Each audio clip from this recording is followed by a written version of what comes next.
Hello, I'm Peter and I'm the Kitchen Gamer.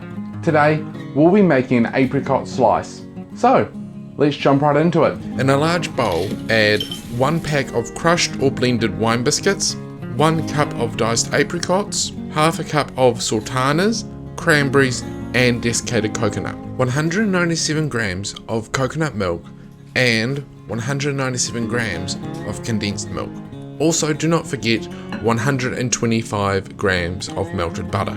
With everything in the bowl, mix it together until it's well combined. Also, don't forget to turn your oven onto 180 degrees Celsius on fan bake.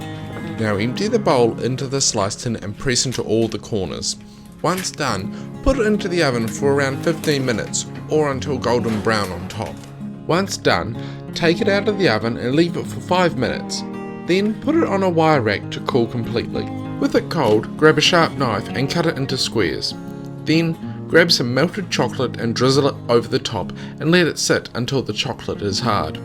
I hope that you enjoyed learning how to make this apricot slice with me today.